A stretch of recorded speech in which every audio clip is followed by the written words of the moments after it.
warahmatullahi wabarakatuh.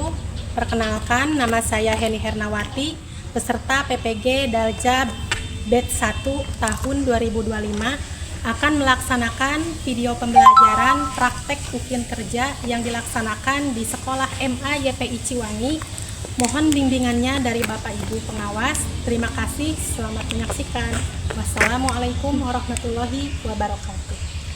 Yayasan Raisul Ulum Limbangan atau dikenal dengan nama pendek YASRUL, beralamatkan di Kampung Cigintung, R.005 RW.001 Desa Ciwangi, Kabupaten Garut pada awal pendiriannya tahun 1989, bernama Yayasan Pendidikan Islam YPI Ciwangi dan kemudian berubah nama menjadi Yayasan Raisul Ulum Limbangan. Pada tahun 2014 merupakan salah satu yayasan yang menyelenggarakan beberapa pendidikan formal dan informal dari mulai MTIS, pondok pesantren dan majelis talim. Berdirinya yayasan bersamaan dengan ada keinginan pendiri yaitu Drs. K.H. Abdurrahim, M.Ag. mengadakan pendidikan formal Madrasah Sanawiyah YPI Ciwangi. Latar belakang pendirian lembaga pendidikan formal. Karena pada saat itu belum ada sekolah atau lembaga pendidikan menengah pertama yang dapat dijangkau oleh masyarakat khususnya di desa Ciwangi, Kecamatan Blubur, Limbangan. Dilatar belakangi dengan banyaknya lulusan dari MTS yang tidak melanjutkan sekolah ke jenjang selanjutnya. 7 tahun berselang setelah MTS YPI Ciwangi meluluskan 2 angkatan atau lulusan, ada keinginan dari pendiri untuk mendirikan unit baru sebagai lanjutan dari Madrasah Sanawiyah. Maka pada tahun 1996 didirikanlah Madrasah Aliyah YPI Ciwangi. Disusul dengan hadirnya pondok, pesantren, dan unit pendidikan paling bawah yaitu Raudatul Atfal.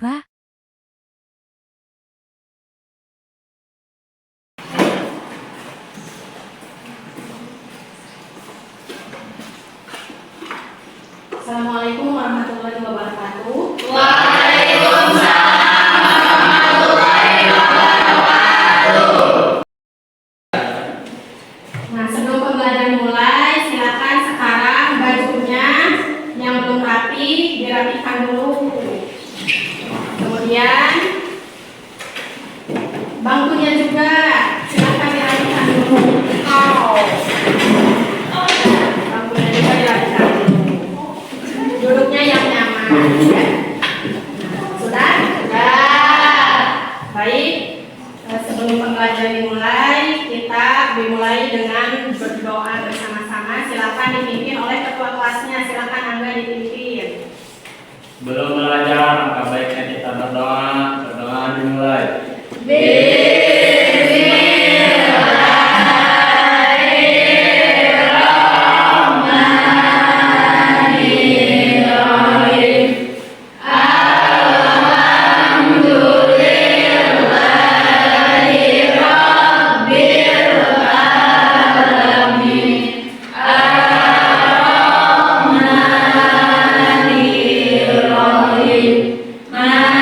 Maliki yaumil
surat Al-Ikhlas secara bersama-sama. Silahkan.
Ibu akan mengecek dulu kehadiran kalian ya. Coba sekarang Ibu absen dulu ya.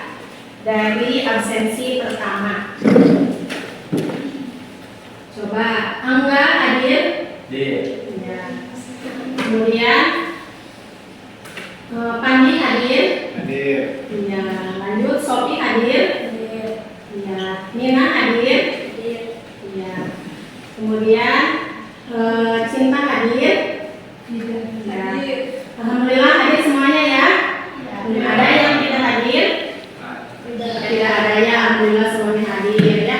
Mudah-mudahan semuanya bisa hadir dan mengikuti pelajaran dengan baik ya. Nah, coba Ibu mau tanya. Minggu kemarin sebelum pembelajaran dimulai, minggu kemarin Ibu mau tanya. Minggu kemarin kita belajar tentang apa? Coba anak-anak.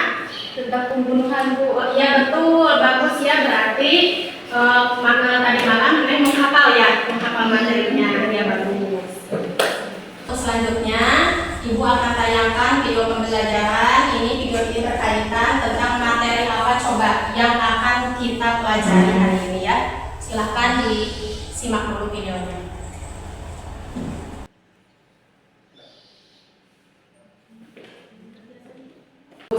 Berarti di antara kalian itu ada yang sudah paham ya. Nah, tapi untuk mengetahui sejauh mana kalian tahu tentang materi definisi pernikahan, materi tentang pernikahan dalam Islam, Ibu akan memberikan soal pretest ya kepada kalian, yang linknya itu sudah Ibu kirim ke web group kalian ya. Silakan dikeluarkan HP-nya.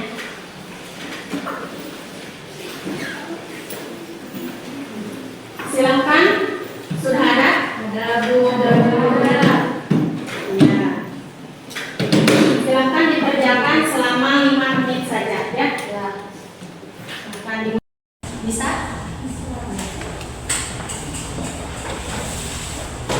Ini bisa? Silakan.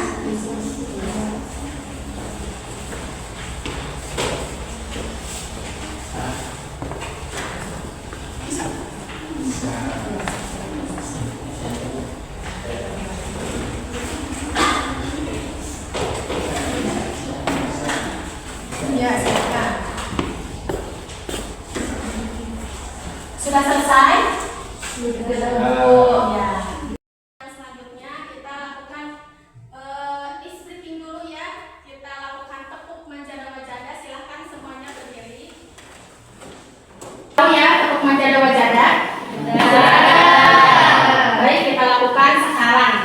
Ibu hitung 1, 2, 3.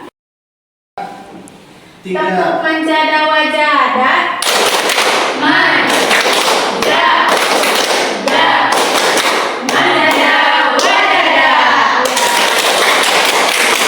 Silakan duduk kembali.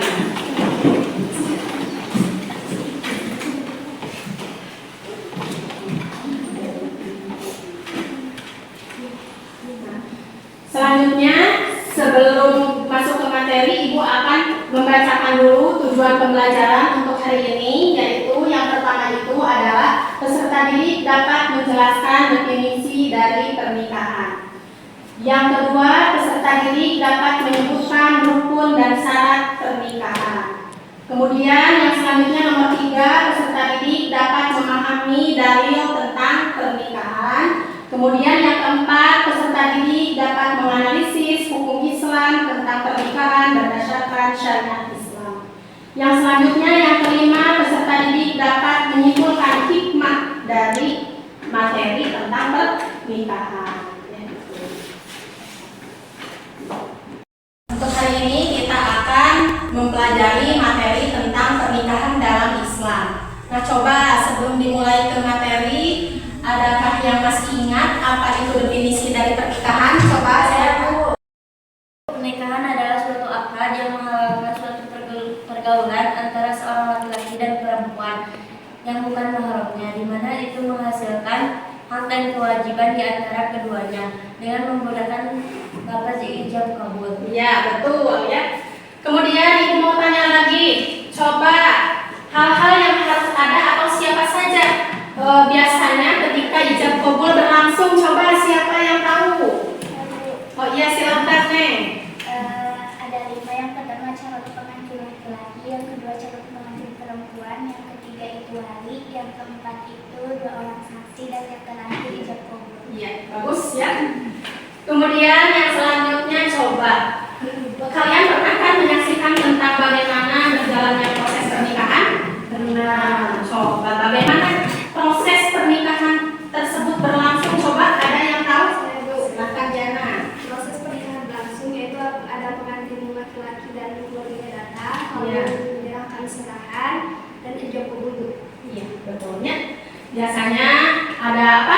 Calon laki-laki datangnya ke rumah calon perempuan. Setelah itu ada apa lagi? Ada acara serah terima harinya. Ada acara serah terima dari pihak laki-laki maupun perempuan. Setelah itu ada acara yang paling pokok, yaitu acara ijab kabul ya.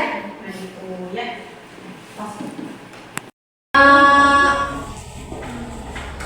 Kalian tadi sudah ada ya yang mengetahui tentang definisi dari pernikahan. Di sini Ibu akan menjelaskan kembali apa itu makna dari pernikahan, baik itu secara bahasa maupun istilahnya. Di sini definisi dari pernikahan, nikah itu secara bahasa berasal dari kata nikah ya. Nah, atau juga berasal dari kata domun. Domun itu artinya menghimpun. Kemudian ada juga berarti nikah itu berasal dari kata jamu atau berkumpul. Nah, kemudian yang ketiga, pernikahan itu juga berasal dari kata wadoun, artinya hubungan suami istri ya. Itu definisi secara bahasa ya. Kemudian yang selanjutnya definisi pernikahan secara istilah. Nikah secara syar'i itu ialah suatu akad yang menghalalkan pergaulan, baik itu antara seorang laki-laki dengan seorang perempuan yang bukan mahramnya, sehingga melahirkan hak dan kewajiban di antara keduanya dengan menggunakan lafaz ijab kabul. Kemudian nikah menurut Undang-Undang Nomor 1 Tahun 1974 Pasal 1 adalah nikah adalah ikatan lahir batin antara seorang wanita dengan seorang pria sebagai suami istri dengan tujuan membentuk keluarga rumah tangga yang bahagia kekal berdasarkan ketuhanan yang Maha Esa. Yaitu tentang hukum dari pernikahan. Ya, hukum dari pernikahan. Coba ada yang tahu hukum dari pernikahan itu diantaranya apa saja? Ya, pernikahan itu ada 5, 1 wajib, 2 sunnah, 3 makruh, 4 mubah, dan 5 haram. Ya, betul ya. Bagus sekali jawabannya. Di sini Ibu akan memaparkan tentang hukum pernikahan. Di antaranya yang pertama itu di sini ada hukum pernikahan yang pertama itu adalah mubah, ya.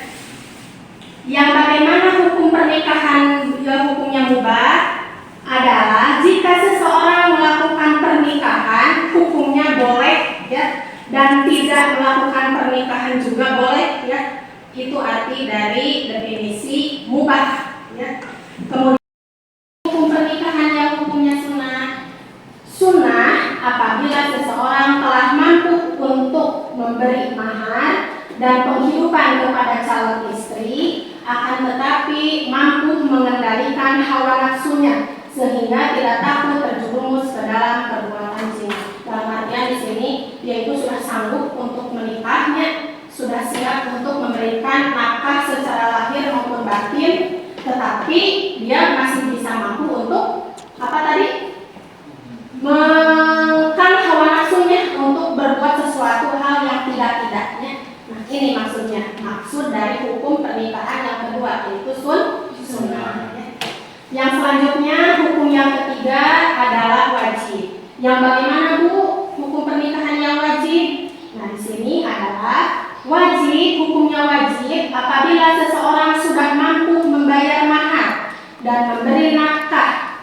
Nah, karena takut terjerumus ke dalam perbuatan zina, maka dia segera melangsungkan pernikahan. Jadi kalau ada seorang laki-laki misalkan ya, ada yang memang sudah siap baik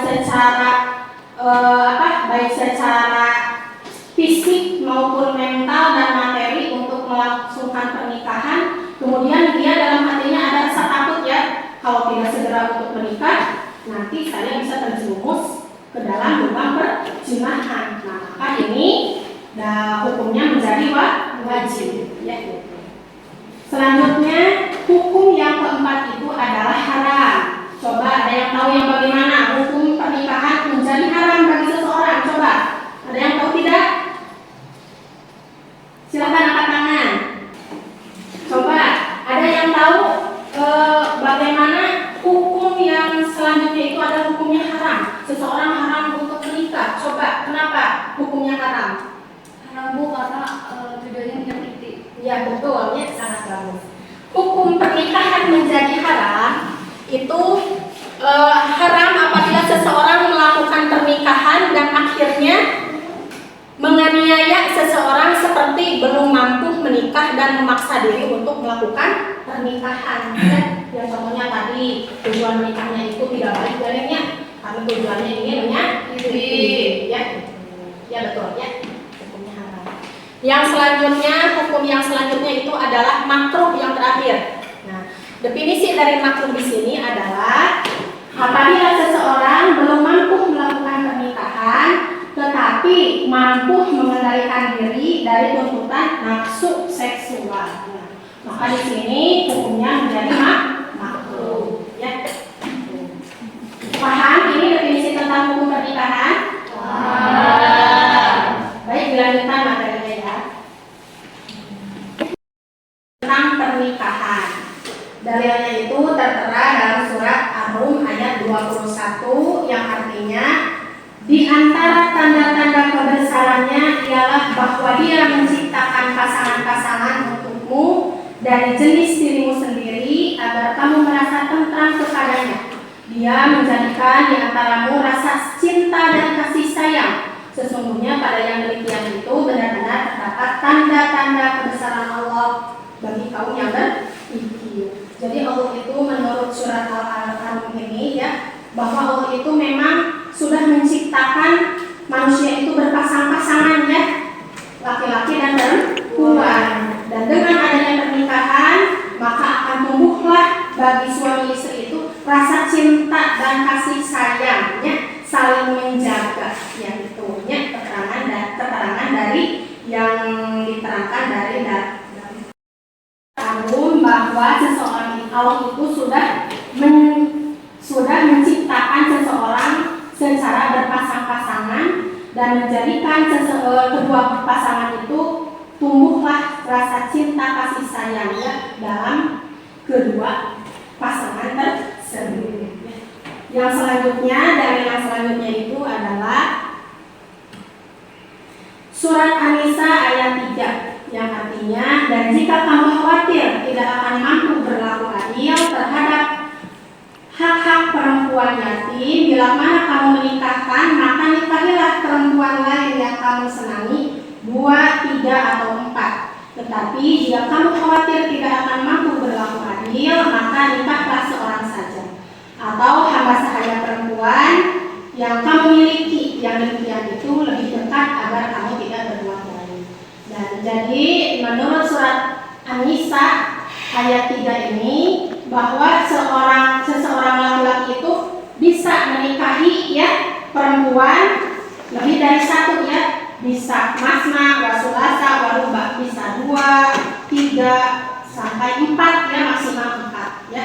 Kalau dia itu mampu berlaku adil. Tetapi jikalau dia khawatir tidak mampu berlaku adil, maka dijelaskan bahwa hidatan 1 orang saja sudah cukup ya gitu. Nah ini menurut keterangan dalam dalil yang kedua, yaitu surat An-Nisa ayat. Yang selanjutnya yaitu materi tentang rukun dan syarat nikah. Coba di sini ada yang tahu tidak rukun dan syarat nikah itu ada berapa, dan coba sebutkan. Oh silakan Pak Ri. Ada 5, yaitu calon suami, calon istri, wali, 2 orang saksi, yang kelima ijab kabul. Iya betul. Ya betul ya. Rukun dan syarat nikah itu yang pertama itu pasti harus ada siapa? Calon suami. Apa saja syarat dari calon suami itu? Nah yang pertama di sini dia itu harus beragama Islam ya. Kemudian yang kedua apa? Harus benar-benar laki-laki ya, benar-benar laki-laki bukan ya, harus benar-benar laki.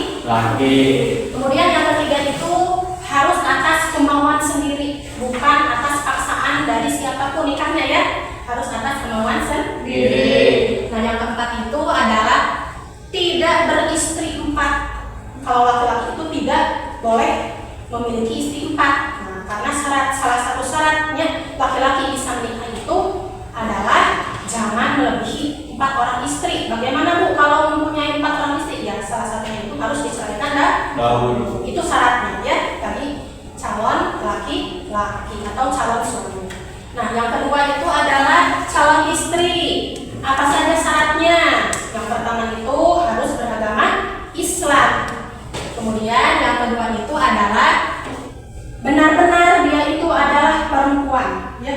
Karena kan sekarang banyak kasus ya, di KTP-nya perempuan, padahal setelah menikah diketahui dia itu laki-laki ya, seperti itu. Jadi syarat calon istri yang kedua itu adalah harus benar-benar perempuan. Kemudian yang selanjutnya itu adalah kalau perempuan itu harus ada izin dari wali ya, dari orang tua. Kalau mau menikah harus minta izin dulu ya. Kemudian yang selanjutnya itu adalah bukan berstatus istri orang lain ya. Nah itu yang syarat dari calon istri. Yang selanjutnya itu yang ketiga itu adalah wali. Syaratnya apa saja wali? Yang pertama itu adalah beragama Islam. Kemudian yang kedua itu adalah wali itu harus dari atau yang menikahkan itu harus laki-laki walinya ya.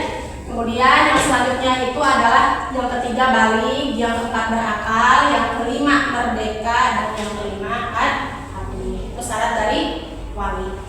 Yang selanjutnya itu adalah saksi. Saksi itu yang pertama itu syaratnya itu adalah harus beragama Islam. Yang kedua terdiri dari 2 orang saksi laki-laki ya. Kemudian yang ketiga itu adalah mampu melihat, mampu mendengar. Kemudian saksi itu paham terhadap apa yang dikatakan atau diucapkan ketika ijab qabul. Jadi jangan si saksinya itu tidak tahu tentang bahasa Arab, ketika ketika prosesi ijab qabul memakai bahasa Arab, saksinya tidak mengerti ya pada ucapan yang dilakukan pada saat ijab qabul. Ya, jadi syaratnya itu saksi itu harus paham terhadap apa yang dibacakan ketika prosesi ijab qabul.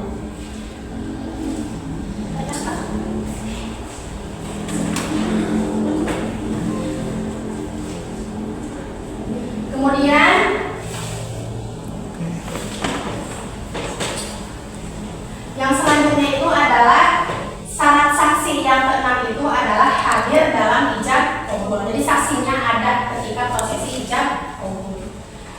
Yang selanjutnya rukun dari syarat nikah yang terakhir itu adalah ijab qabul atau penerimaan, ya, penerimaan dan penyerahan dari calon mempelai laki-laki kepada calon mempelai perempuan, atau istilah lainnya itu adalah sigot, ya. Satu syaratnya itu adalah ada kata nikahnya, ya, ada kata nikahnya dalam kata-kata ijab qabul. Contohnya bagaimana? Contohnya saya terima nikahnya. Nah, di sana ada kata nikah, ya.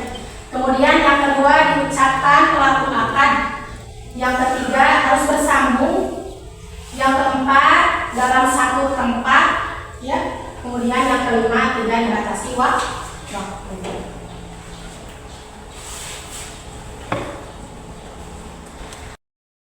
Adalah terwujudnya kehidupan yang aman dan tentram, kemudian menjaga keturunan. Yang ketiga menumbuhkan rasa cinta kasih serta tolong menolong antara pasangan. Dan yang keempat mengurangi kemaksiatan. Itu hikmah dari apa?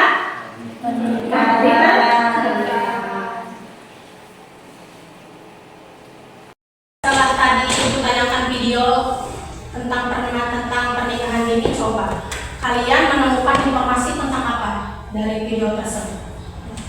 Dari dampak-dampak pernikahan dini. Iya, betul, ya, dampak pernikahan dini. Nah, sekarang di sini ibu akan memberikan permasalahan, ya, permasalahan yang harus kalian jawab oleh kelompok masing-masing, ya. Silakan didiskusikan, ya. Ini permasalahan. Nah, sekarang silakan kalian jawab permasalahan-permasalahan yang ada di kertas yang sudah ibu bagikan tersebut. Silakan berdiskusi dengan teman kelompok masing-masing. Baik, sekarang kita lanjutkan ke presentasi kelompok. Silakan untuk kelompok 1 untuk maju ke depan.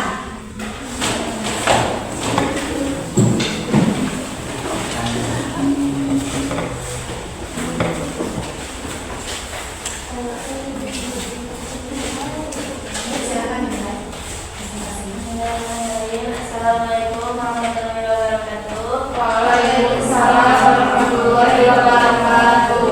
Kami dari kelompok 1 akan mempresentasikan bagaimana solusi supaya pernikahan dini tidak terjadi. Yang pertama, peningkatan formal yang memadai terutama untuk perempuan. Penting untuk menunda pernikahan. Meningkatkan akses pendidikan yang merata termasuk di daerah terpencil dan menerapkan wajib belajar 9 tahun. Pendidikan yang keren karena memberikan pendidikan agama yang luas. Juga dapat memberikan bekal akhlak yang baik dan mengalihkan perhatian dari hal-hal negatif dunia maya. Yang kedua, pemberdayaan ekonomi.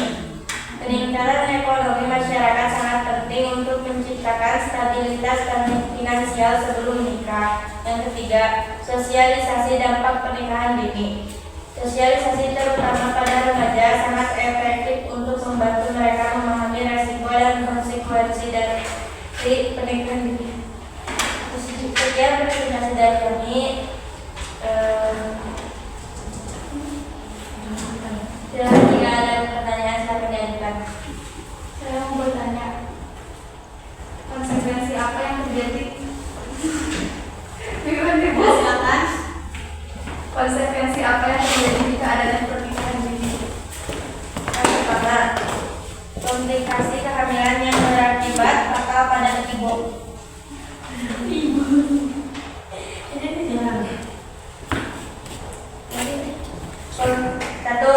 komplikasi kehamilan yang berakibat fatal pada ibunya. Yang kedua, kematian bayi karena biasanya lahir prematur. Yang ketiga, gangguan kesehatan fisik seperti anemia dan gangguan pertumbuhan pada anak. Mencukupkan sekian presentasi dari kami. Mohon maaf bila ada kesalahan. Wassalamualaikum warahmatullahi wabarakatuh. Waalaikumsalam warahmatullahi wabarakatuh. Ya, bagus ya presentasi kelompok sederhana yang pertama itu membahas tentang resiko yang terjadi jika terjadi pernikahan. Di antaranya resiko yang terjadi itu yang pertama itu adalah kelahiran yang bayi prematur ya, dan terjadi kematian ya, karena pada waktu itu bayinya lahir secara prematur ya gitu.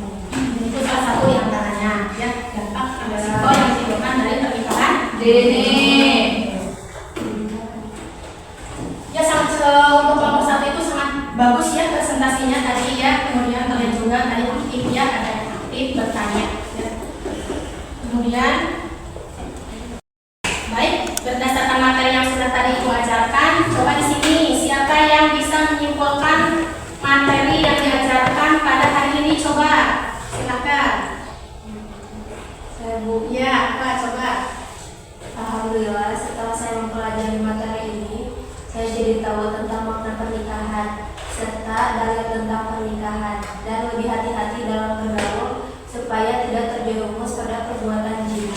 Dan pembelajarannya juga sangat menyenangkan karena tadi materinya ditayangkan dalam bentuk video. Ya, jadi itu ya materi hari ini tentang pernikahan dalam Islam. Nah, sekarang karena materinya sudah selesai, Ibu akan memberikan post test ya, yang Ibu kirim di web grup masing-masing. Silakan dibuka gadgetnya. Dikerjakan selama 10 menit ya. Silakan dimulai dari sekarang.